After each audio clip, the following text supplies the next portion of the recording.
आज हम देखने वाले हैं हॉटस्पॉट टू मच मूवी। ये एक बेहद इंटरेस्टिंग तमिल एंथोलॉजी फिल्म है जो सोशल मैसेज से भरपूर है। डायरेक्टर शिल्पा वो एक प्रोड्यूसर के पास जाती है और 3 अलग अलग कहानियां सुनाती है। ये कहानियां समाज के असली इश्यूज पर हैं। पहली कहानी, टॉक्सिक फैन कल्चर। लोग अपने फेवरेट हीरो के लिए कितना पागल हो जाते हैं और ये कितना खतरनाक है। दूसरी कहानी, personal freedom, dress code, family के डबल स्टैंडर्ड और लड़कियों की अपनी चॉइस पर कंट्रोल। तीसरी कहानी, मॉडर्न रिलेशनशिप्स, टाइम ट्रेवल वाले फ्यूचर स्टोरी जहां प्यार, अफेयर और फैमिली की मुश्किलें दिखती हैं। तीनों कहानियां अलग लगती हैं, लेकिन सब जुड़ी हुई हैं। आखिर में एक बड़ा ट्विस्ट आता है। शिल्पा का अपना सीक्रेट प्लान क्या है, ये सुनकर आप चौंक जाएंगे। मूवी हंसी मजाक से शुरू होती है, लेकिन बाद में दिमाग में सवाल छोड़ देती है। फैंडम की दीवानगी, फैमिली वैल्यूज के नाम पर ढोंग और आज के रिलेशनशिप्स की सच्चाई। इस फिल्म के पार्ट 1 में फिल्म का हीरो एक डायरेक्टर का रोल प्ले कर रहा था जो एक प्रोड्यूसर के पास अपनी कहानी सुनाने आया था। असल में डायरेक्टर उस प्रोड्यूसर की बेटी से प्यार करता था, अपनी कहानियां सुनाकर प्रोड्यूसर को इम्प्रेस करना चाहता था और फिर बाद में अपनी फीलिंग्स बताना चाहता था। उसने सोचा था इसी तरह वो सारी कहानियां प्रोड्यूसर से संबंधित थी, इसलिए सुनकर प्रोड्यूसर शॉक हो गया। आखिर में प्रोड्यूसर ने कहानी को स्वीकार कर लिया। उसके बाद ही डायरेक्टर ने बताया कि वो प्रोड्यूसर की बेटी को पसंद करता है और बेटी भी उसे पसंद करती है। ये सुनकर प्रोड्यूसर शॉक हुआ और चिल्लाने लगा। तब डायरेक्टर ने कहा, मुझे तुम्हारा एक राज पता है। ये सुनकर प्रोड्यूसर ने खुद एक दस्तावेज निकाला और बोला, लो ये लो, इससे लेकर फिल्म बनाओ। और डायरेक्टर ने वो फिल्म बना ली और मूवी बहुत सफल हो गई और डायरेक्टर की प्रोड्यूसर की बेटी से शादी भी हो गई। इसी के साथ पार्ट 1 खत्म। अब पार्ट 2 की बात करते हैं। उसी प्रोड्यूसर ने एक लाइव वीडियो में बताया कि उसने पार्ट 2 के लिए 23 लोगों की कहानियां सुनी है। साथ में ये भी बताया कि आज कहानियां सुनने के बाद सीधा चेन्नई सुपर किंग्स के मैच में धोनी से मिलने जाएगा। तब उसी प्रोड्यूसर के पास कहानी सुनाने एक लेडी आती है, शिल्पा। वो अपनी पहली कहानी डियर फैन नाम की सुनाना शुरू करती है। उस कहानी में राजा नाम का एक टॉप हीरो था और सत्या उसका बड़ा फैन है। सत्या सिर्फ फैन ही नहीं, वो राजा जैसी एक्टिंग भी करना चाहता था और 8 सालों से एक लड़की तनिया से प्यार करता था। तनिया एक IT कंपनी में काम करती है। फिर सत्या तनिया के पापा से शादी की परमिशन मांगने गया, लेकिन तनिया के पापा को सत्या पर बिल्कुल भरोसा नहीं था और सत्या के पास ना कोई जॉब, सिर्फ फिल्म स्टार बनना चाहता था। तो सत्या ने कहा, जैसे राजा बिना फिल्मी बैकग्राउंड के बड़ा स्टार बना, मैं भी एक दिन उसकी तरह बड़ा स्टार बनूंगा। लेकिन तनिया के पापा ने सत्या को राजा के बारे में बुरा भला बोल दिया। सत्या पक्का फैन था, इसलिए गुस्से में आके पापा को खूब सुनाया। फिर सत्या ने तनिया से कहा, अगर मुझे चाहती हो तो मेरे साथ आ जाना, मैं तुम्हारा अच्छा ख्याल रखूंगा, वरना अपने पापा के पसंद के लड़के से शादी कर लो। यह बोल के वो गुस्से में वहां से चला गया। इधर जेम्स नाम का एक आदमी एक BPO कंपनी में काम करता था। उसने मैनेजर से कल की छुट्टी मांगी, बहाना दिया कि कल कजिन की एंगेजमेंट है। मैनेजर ने मना कर दिया। तब जेम्स ने सच्ची बात बोली, कल असलियत में कोई एंगेजमेंट नहीं है। कल मेरे स्टार दादा की फिल्म रिलीज हो रही है जो मेरा फेवरेट हीरो है, उसी के लिए छुट्टी चाहिए। मैनेजर ने फिर भी नहीं दी। जेम्स ने कहा, फिर तो मैं रिजाइन करता हूँ। मैनेजर ने कहा, 30 दिन का नोटिस पीरियड है, तब तक छुट्टी मैं ही दूंगा। गुस्से में जेम्स ने मैनेजर का टी कप उठा के नीचे फटका और तोड़ा। फिर लैपटॉप तोड़ा। यह देख मैनेजर डर गया। फिर जेम्स वहां से चला गया। सत्या राजा का बहुत बड़ा फैन है और जेम्स अपने फेवरेट हीरो दादा का बहुत बड़ा फैन है। दोनों एक ही एरिया में एक दूसरे के ऑपोजिट घर में रहते थे। दूसरी तरफ तनिया ने सत्या के साथ रहने का फैसला किया था और अब 1 साल से साथ रहते हैं। लेकिन सत्या की राजा के लिए लड़ाई बंद नहीं हुई थी, इसलिए तनिया ने सत्या को डराया, अगर आगे भी ऐसा किया तो मैं तुझे छोड़ के चली जाऊंगी। तभी खबर आती है कि अगले हफ्ते राजा और धदा दोनों की फिल्म एक ही दिन रिलीज होगी। फिल्म रिलीज से बिल्कुल 2 दिन पहले रात को जेम्स घर आया तो अपने पेरेंट्स कहीं नजर नहीं आए। उसी वक्त सत्या भी अपने घर आया तो तनिया भी नहीं थी। दोस्तों के साथ मिलकर ढूंढ रहे थे। तभी सत्या को एक अननोन नंबर से कॉल आया, तेरी वाइफ मैंने किडनैप कर रखी है, कल दोपहर 12 बजे मैं उसे मार दूंगा। अगर नहीं मारना चाहते तो राजा और धदा दोनों को कॉन्फ्रेंस कॉल पे बोलता हूँ कि मुझसे बात करनी होगी। अगर दोनों नहीं बोले तो कल 12 बजे तेरी वाइफ की जान ले लूंगा। मेरी बात नहीं मान रहा तो अभी वीडियो भेजता हूँ, पुलिस के पास मत जाना, टाइम वेस्ट है। यह बोल के कॉल कट कर दिया। सत्या और उसके दोस्तों ने वीडियो देखा। सच में तनिया किडनैप थी। सब शॉक होते हैं। उसी नंबर से जेम्स को भी कॉल आया, तेरे पेरेंट्स मैंने किडनैप किए हैं, कल 12 बजे तक राजा और धधा दोनों को कॉन्फ्रेंस कॉल पे बोलता हूँ कि मुझसे बात करनी होगी। अगर दोनों नहीं बोले तो पेरेंट्स को मार दूंगा। यह सुन के जेम्स ने सोचा, जरूर सत्या ने ही मेरे पेरेंट्स को किडनैप किए होंगे। वो अपने दोस्तों को लेकर सीधा सत्या से मिलने पहुंचा। मिलने के बाद पता चला कि सत्या की वाइफ तनिया भी किडनैप्ड है और एक और खबर आई, तनिया प्रेग्नेंट भी है। तब जेम्स ने सत्या से कहा, तू राजा के घर जा, मैं धधा के घर जाता हूँ, वो लोग जरूर हमारी मदद करेंगे। दोनों अपने अपने फेवरेट हीरो के घर की तरफ निकल गए, लेकिन रात का टाइम था। दोनों जगह सिक्योरिटी गार्ड्स और बाउंसर्स ने अंदर जाने से रोक दिया। न सत्या को राजा के घर अंदर जाने दिया, न जेम्स को धधा के घर। तब दोनों ने अपने सब दोस्तों को लेकर माइक सेट लगाया और बाहर खड़े होकर जोर जोर से सब कुछ चिल्ला के सुनाया। यह सुन के पड़ोसी सब आकर इन्हें पकड़ के पुलिस के हवाले कर दिया। पुलिस स्टेशन में सब कुछ बताया। इंस्पेक्टर ने ज्यादा सीरियसली नहीं लिया। कंप्लेन दो, अगली शिफ्ट का इंस्पेक्टर देखेगा बोल के चला गया।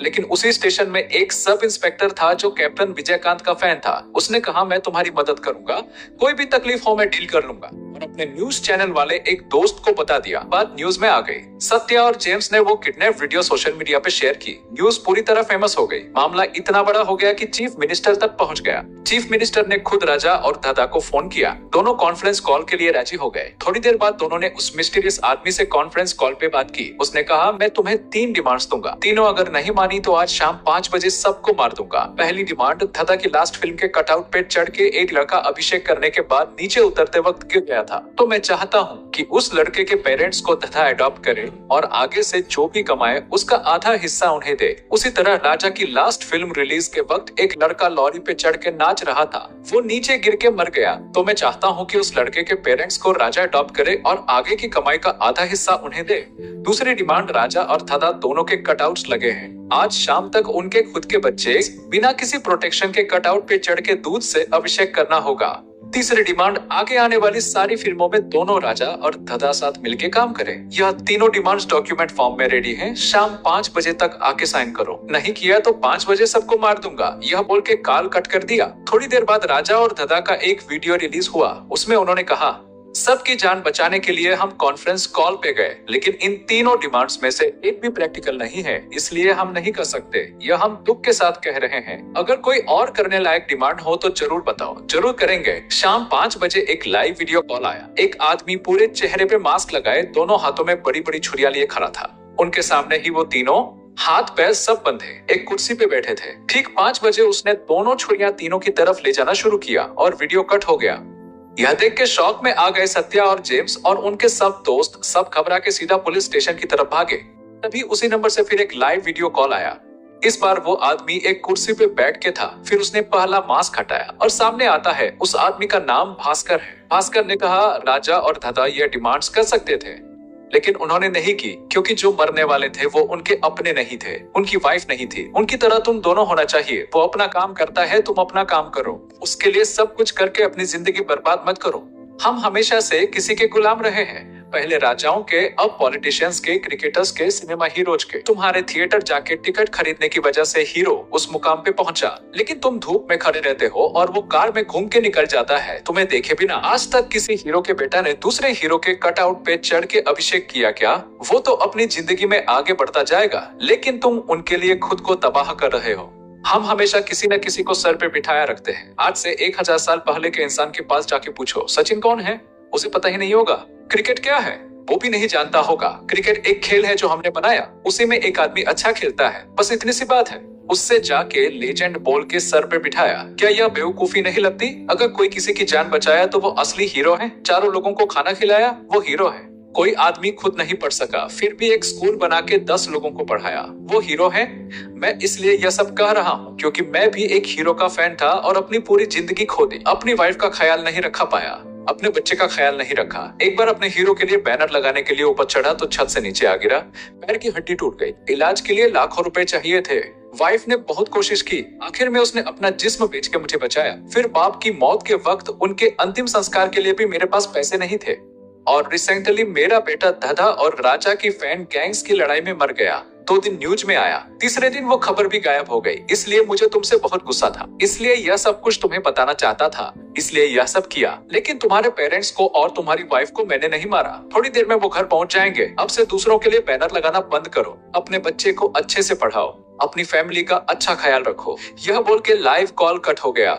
इसके बाद भास्कर को 3 महीने की जेल हुई। जेल से घर वापस आते वक्त घर के बाहर काफी लोग खड़े थे। वो बोल रहे थे, आपने हमारी आंखों को ही खोल के रख दिया, अब हम आपके फैन हैं। और भास्कर भास्कर के नारे लगाते हुए उन्हें बुला रहे थे। सिर्फ यही नहीं, घर के दरवाजे के सामने ही उनका पोस्टर भी लाके रख दिया था। भास्कर उन्हें देख के सोच रहा था, यह लोग अभी भी नहीं सुधरे। और इसी के साथ पहली कहानी खत्म। कहानी सुनने के बाद प्रोड्यूसर वॉशरूम चला गया। तब शिल्पा को डायरेक्टर का कॉल आया और डायरेक्टर बोलता है कि थोड़ी देर में पहुंच रहा हूँ। शिल्पा बोलती है, डियर फैन वाली कहानी अभी खत्म की है, अब ब्लैक एंड व्हाइट सुनाने वाली हूँ। दोनों का कनेक्शन क्या था यह फ्लैशबैक में पता चलता है। फ्लैशबैक में डायरेक्टर ने प्रोड्यूसर की खुशी के साथ उसकी बेटी से शादी की थी, लेकिन सुहाग रात में भी पता चला कि वाइफ को फिजिकल इंटीमेसी में कोई इंटरेस्ट नहीं है। 2 साल की डेटिंग में भी दोनों के बीच कोई फिजिकल रिलेशनशिप नहीं था। तब डायरेक्टर अपनी वाइफ को डॉक्टर के पास ले गया, वहाँ भी कुछ पता नहीं चला। फिर एक दिन वाइफ ने खुद डायरेक्टर से कहा, मुझे लगता है मैं एक लेस्बियन हूँ। तुम्हारी एक असिस्टेंट डायरेक्टर थी ना शिल्पा, वो मुझे पसंद है। उसके साथ बात करने लगी, धीरे धीरे दोनों को एक दूसरे से प्यार हो गया है। डायरेक्टर ने कहा, अगर तुम्हारी खुशी उसके साथ है तो उसी से ही शादी कर लो, खुशी से जियो। वाइफ बोली, पापा कैसे मानेंगे? तब डायरेक्टर ने प्लान बनाया। जैसे डायरेक्टर ने प्रोड्यूसर की बेटी से शादी के लिए प्रोड्यूसर से रिलेटेड कहानी सुना के उसे कन्विंस किया था, उसी तरह अब असिस्टेंट डायरेक्टर शिल्पा को प्रोड्यूसर के पास भेजा ताकि प्रोड्यूसर से रिलेटेड कहानियां सुनाओ, उसे कन्विंस करो और प्रोड्यूसर की बेटी की दूसरी शादी हो सके। इसी काम के लिए शिल्पा वहां आई है। कार में बैठा डायरेक्टर को उसकी वाइफ का कॉल आया। उसने पूछा, क्या चल रहा है वहां? डायरेक्टर ने बताया, अभी शिल्पा ने डियर फैन वाली कहानी खत्म की है। वाइफ पूछती है, यह कहानी हमारे केस से कैसे रिलेट करेगी? डायरेक्टर ने तुरंत बताया, सीधा बताया तो तुम्हारे पापा बहुत ज्यादा शॉक हो जाते, और वो धोनी के पक्के फैन हैं। इसलिए पहले यह कहानी सुनाई ताकि उन्हें समझ आए कि किसी के आधे फैन बनना गलत है। वाइफ बोलती है, ठीक है, मुझे अपडेट करते रहना। फिर कॉल कट दिया। फिर प्रोड्यूसर वॉशरूम से वापस आया। शिल्पा ने एक बार हल्के से पूछा, क्या मैं आपको अंकल बुलाऊं? प्रोड्यूसर को लगा वो प्यार से बोल रही है, इसलिए हाँ बोल दिया। शिल्पा ने दूसरी कहानी शुरू की। इस कहानी में भास्कर 30 साल एक कंपनी में काम करके रिटायर हुआ है और घर पे रहता है। उसने अपनी बेटी शर्मिष्ठा को 3 साल पहले फॉरेन में हायर स्टडीज के लिए भेजा था। आज वो एयरपोर्ट से बेटी को पिक करने गया था, लेकिन फ्लाइट थोड़ी जल्दी आ गई। शर्मिष्ठा ऑलरेडी लैंड करके पास के एक होटल में खाना खा रही थी। भास्कर वहां पहुंचा और बेटी को देखा तो शॉक हो गया। बेटी ने बहुत छोटी शॉर्ट्स पहनी थी और स्लीवलेस टाइट टी शर्ट पहनी थी। साथ में एक लड़का भी था। शर्मिष्ठा ने उसे अपना क्लासमेट बता के अपने पापा से मिलवाया। भास्कर ने अपनी ही कार में दोनों को घर छोड़ा। घर पहुंचे तो भास्कर ने छुप के देखा कि शर्मिष्ठा ने उस लड़के को हक किया। फिर वो क्लासमेट अपनी कार में अपने घर चला गया। भास्कर ने अपनी वाइफ के जरिए बेटी से पूछा, यह लड़का कौन है? बेटी बोली, सिर्फ क्लासमेट है। माँ का मुंह बंद कर दिया। फिर वो छुप के टेरेस पे जाके अपने बॉयफ्रेंड को कॉल करती है और बोलती है, मेरी दीदी की अलग कास्ट के लड़के साथ शादी की थी। अभी तक पापा इससे खुश नहीं है, आज तक उससे बात नहीं करते, लेकिन तुम डरो मत, अगर हमारे रिश्ते के लिए वो नहीं माने तो मैं बोलूंगी कि मैं प्रेग्नेंट हूँ। इस तरह कन्विंस कर लेंगे और किसी तरह शादी कर लेंगे। फिर वो अपनी माँ से बोलती है, फ्रेंड्स के साथ बाहर जा रही हूँ, रात को लेट होंगी बोलकर गाड़ी लेकर चली गई। फिर भास्कर ने अपनी वाइफ से बोलता है कि कल बेटी के लिए रिश्ता देखने आने वाला है। उस वक्त बेटी को ऐसा ड्रेस नहीं पहनना चाहिए। मैंने एक नया सलवार खरीदा है, किसी तरह उसे मनाओ कि कल वही पहने। अगली सुबह रिश्ता देखने सब फैमिली के साथ आए। लड़के का पापा बोलता है, मेरा बेटा ऋषि 1 हफ्ते पहले यूएस से वापस आया है। अगर तुम ठीक समझो तो हम दोनों रिश्तेदार बन सकते हैं। तभी शर्मिष्ठा ऊपर से नीचे आई, वही छोटी शॉर्ट्स और स्लीवलेस टाइट टी शर्ट पहन कर आई। भास्कर देखकर शॉक हो गया। फिर शर्मिष्ठा आराम से बैठ के क्रॉस लेग कर ली। पापा ने कहा, मैंने कल एक सलवार खरीदा था, वही पहनने को कहा था। शर्मिष्ठा बोली, मेरे कपड़े मेरी चॉइस है, दूसरों की बात सुनने की मुझे कोई जरूरत नहीं, इसलिए जो अच्छा लगा वही पहना। फिर बोली, लगता है यहाँ रिश्ते की बात हो रही है। ऋषि से शादी करनी हो तो पहले मुझे एक बार उसके साथ रहना होगा। यह सुन के लड़के के पापा शॉक होकर, मुझे एक मीटिंग है बोल के अपनी पूरी फैमिली को लेकर जल्दी जल्दी वहां से निकल गया। गुस्से में बैठे अपने पापा के पास शर्मिष्ठा ने कहा, अचानक आकर अपनी बेटी से शादी करने को बोल रहे हैं, इन्हें थोड़ी सी भी समझ नहीं है क्या? मैं यह बात नॉर्मल तरीके से भी कह सकती थी, लेकिन कुछ लोगों को कुछ बातें उनके अंदाज में समझानी पड़ती है, इसलिए मैंने ऐसा किया। कुछ हफ्ते बाद शर्मिष्ठा का बर्थडे था। सुबह से सब अरेंजमेंट्स रेडी थे, शाम को पार्टी थी। शर्मिष्ठा ने अपने बॉयफ्रेंड को कॉल किया और बोलती है, इस बार सही वक्त है फैमिली को खुल के अपनी फीलिंग बताने का और उन्हें कन्विंस करने का, और तुम अपनी फैमिली को लेकर आना। बर्थडे पार्टी में शर्मिष्ठा के सब दोस्त आए हैं, बॉयफ्रेंड की फैमिली भी आई है। सबसे लास्ट में शर्मिष्ठा के पापा भी बिना शर्ट के आए हैं। यह देख के शर्मिष्ठा रोते हुए बाहर चली गई। बाहर आए शर्मिष्ठा को पापा मिलने आए हैं और बोलते हैं, इस मौसम में यही ड्रेस कंफर्टेबल लगता है, रात को सोते वक्त भी ऐसे ही कंफर्टेबल लगता है। मेरा ड्रेस मेरी चॉइस होती है ना? शर्मिष्ठा बोली, हाँ, पर हर ड्रेस के लिए जगह होती है ना? पापा बोलते हैं, यही तो मैं भी कह रहा था, तेरी दुनिया स्कूल, कॉलेज, पढ़ाई, वहां तू जैसे चाहती वैसे पहन, मैं कभी कुछ नहीं बोलूंगा। लेकिन मेरे रिश्तेदार और मेरे दोस्तों के सामने कुछ मेरी पसंद का ड्रेस पहनना था ना, लेकिन तूने नहीं माना। यह बात मैं सीधा भी कह सकता था, लेकिन मेरी बेटी ने कहा कुछ लोगों को कुछ बातें उनके अंदाज में समझानी पड़ती है, इसलिए तुझे भी तेरे अंदाज में बताया। तू मुझे ओल्ड स्कूल कहती है, लेकिन हम अपनी पुरानी गलतियां सुधार के धीरे धीरे तेरे साथ आ रहे हैं। फिर भी तुम हमारी इज्जत नहीं करती। 10 साल पहले अगर तू अलग कास्ट के लड़के से शादी करती तो मैं तुझे मार देता, लेकिन अब चाहे लड़का हो या लड़की, तेरे लिए हम अपना दिल बदलने को तैयार हैं, लेकिन क्या तू हमारे लिए थोड़ा सा भी नहीं बदलेगी? यह बोल के यह कहानी खत्म होती है। यह सुन के प्रोड्यूसर ने कहा यह कहानी बहुत अच्छी लगी। आजकल काफी लड़कियां फ्रीडम ऑफ चॉइस कह के छोटे कपड़े पहन के घूमती हैं, उन्हें लिए बेस्ट मैसेज देता है यह। शिल्पा बोलती है आपने यह स्टोरी गलत समझा, यहाँ मर्द या औरत की बात नहीं है। फ्रीडम ऑफ चॉइस मतलब यह नहीं कि अपनी पसंद का ड्रेस कहीं भी पहनो, कॉन्टेक्स्ट देख के पहनो। जैसे मंदिर में पिकनिक ड्रेस नहीं पहनी जाती, स्विमिंग पूल में कोट पहने नहीं कूदा जाता। यही इस कहानी का असली मैसेज है। फिर प्रोड्यूसर अपने ड्रेसिंग रूम में गया, तब डायरेक्टर का शिल्पा को कॉल आया और डायरेक्टर बोलता है पहुंच गया हूँ। शिल्पा ने बताया दूसरी कहानी खत्म कर ली, अब आखिरी तीसरी कहानी सुनाने वाली हूँ। प्रोड्यूसर ड्रेसिंग रूम से वापस आकर बैठा तो असिस्टेंट ने बताया आपके दामाद आ गए हैं। प्रोड्यूसर ने कहा उन्हें वेट करने दो। फिर प्रोड्यूसर के मोबाइल पे उसकी गर्लफ्रेंड का फोन आता है। वो बोलती है मैं स्टेडियम के पास हूँ, तुम कब आ रहा हो? फिर प्रोड्यूसर बोलता है थोड़ा देर से आऊंगा, लेकिन जरूर आऊंगा, थोड़ा एडजस्ट करो। फिर कॉल रख दिया। अब शिल्पा ने तीसरी और आखिरी कहानी शुरू की। युवन नाम का एक आर्टिस्ट है, उसके 2 दोस्त है, एक जिम ट्रेनर और एक शराबी। पहले वो एक लड़की से प्यार करता था, लेकिन वो लड़की कहती थी यह लव नहीं सिर्फ सिचुएशनशिप है, मतलब सिचुएशन के हिसाब से यूज करो, काम निकला फिर छोड़ दो। यह देख के युवन ने तय कर लिया जब भी प्यार करूंगा तो सच्ची मोहब्बत से करूंगा, फिर उसी से शादी भी करूंगा। एक पार्टी में युवन को एक लड़की मिली। वो लड़की युवन को पसंद आती थी, लेकिन वो लड़की बोली हम डिंक रिलेशनशिप में रह सकते हैं। डिंक यानी ड्यूल इनकम नो किड्स, यानी दोनों कमाओ खुशी से रहो, लेकिन बच्चे का झंझट मत लो। फिर एक और लड़की मिली। वो लड़की युवन को पसंद आती थी, लेकिन वो बोली हम विंटर सीजन में साथ रह सकते हैं, बाहर आए तो अलग हो जाएंगे। इसी बीच युवन अपना नया सिम एक्टिवेट करने के लिए फोन पे इंस्ट्रक्शन नंबर टाइप कर रहा था। गलती से नंबर दूसरा नंबर टाइप हो गया और एक अननोन नंबर पे कॉल चले गई। दूसरी तरफ से फ्यूचर से एक लड़की ने उठाया। उसने बताया मैं तमिलनाडु में तिरुचि में रहती हूँ। तब बैकग्राउंड में न्यूज की आवाज आती है कि 2050 में न्यू चीफ मिनिस्टर डिक्लेयर हो गया है। यह सुन के युवन शॉक। नित्या ने आगे बताया है कि वो न्यू चीफ मिनिस्टर शिवकार्तिकेयन के घर के बिल्कुल पास रहती हूँ। फिर युवन ने पूछा अब आप कौन से साल में हो? नित्या बोली 2050 में। युवन ने कंफर्म करने के लिए पूछा 2025 का वर्ल्ड कप किसने जीता था? नित्या ने बताया लास्ट बॉल पे कोहली ने 6 मारा और इंडिया ने जीता। सच में 2025 में भी वही हुआ था, तो पक्का हो गया। नित्या सच में 2050 से बात कर रही थी। फिर दोनों रोज एक दूसरे से रोज बात करते थे, लेकिन नित्या को बिलीव नहीं हो रहा था कि युवन 2025 से बोल रहा है। प्रूफ देने के लिए युवन ने कहा कल सुबह अपने पापा के पास जाओ। नित्या गई और शॉक हो गई। फ्लैशबैक में असलियत में पिछली रात ही युवन ने नित्या को कॉल किया था। तब नित्या के पापा ने फोन उठाया था। उन्होंने बताया था 25 साल पहले मैं टीवीएस बाइक से जा रहा था, कार ने टक्कर मारी और मेरा एक पैर टूट गया। यह सुन के युवन ने वो एग्जैक्ट जगह नोट की और पुलिस की यूनिफॉर्म पहन के जाके उन्हें उस कार एक्सीडेंट से बचा लिया। और अब युवन सोचता है कि उसके पापा सेफ हैं, लेकिन युवन ने उन्हें कार एक्सीडेंट से तो बचा लिया, लेकिन वापस जाते वक्त उसी टीवीएस बाइक पे एक लॉरी ने टक्कर मारी और उनके दोनों पैर चले गए, इसलिए वहाँ दोनों पैर मिसिंग हैं। नित्या ने फोन रख दिया, लेकिन फिर रात को युवन का कॉल आया। अब नित्या ने मान लिया कि युवन 2025 से ही बोल रहा है। युवन ने पूछा तुम कब पैदा हुई? नित्या ने बताया 2029 में। दोनों बहुत ज्यादा बात करने लगे। युवन को धीरे धीरे नित्या से प्यार हो गया। एक दिन बातों में नित्या बोली मुझे कुछ देखना है, लेकिन देख नहीं सकती। यहाँ टाइम ट्रेवल प्रोजेक्ट चल रहा है, लेकिन अभी रिसर्च फेज में है। युवन बोला एक काम कर सकता हूँ, तू अपने फीचर्स बता, मैं ड्रॉ कर लेता हूँ, ऐसे तुझे देख लूंगा। नित्या ने अपनी सारी डिटेल्स बताई और युवन ड्रा करता गया। नित्या ने गले पे राइट साइड पे एक हार्ट शेप मोल है वो भी बताया। युवन ने वो भी ड्रा किया। पूरा पोर्ट्रेट तैयार हो गया। युवन ने पहली बार नित्या का पूरा चेहरा देखा। फिर युवन अपने दोनों दोस्तों को लेकर नित्या के 2050 वाले एड्रेस पे पहुंचा। वो बिल्डिंग अभी आधी बनी हुई थी। युवन ने यह नित्या को बताया। नित्या ने कहा 2026 में मेरे पापा ने यह बिल्डिंग खरीदी और रिनोवेट की।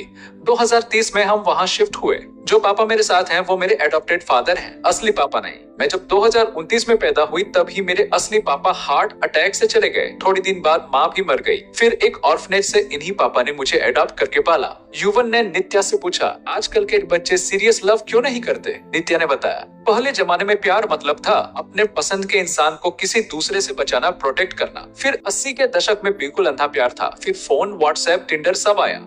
प्यार मिलना आसान हो गया। आसान मिलने लगा तो लोग पार्टनर बदलते गए, मजे करते गए। लेकिन जो लोग खूब एंजॉय करते थे, जब उनकी 45 साल की उम्र हो गई तब वो दूसरों के लिए इम्पोर्टेंट नहीं रहे। तब उन्हें इमोशनल सपोर्ट चाहिए था। तब उन्हें लगा जो पहला प्यार था उसी के साथ रहता तो जिंदगी भर खुशी रहती। तो सब अपना पहला प्यार ढूंढने लगे। इसलिए 2030 में एक रेवोल्यूशन आया। Reunion with love of your life. अपना पहला प्यार ढूंढे, उसे वापस लाए, उसके साथ आखिर तक जिए।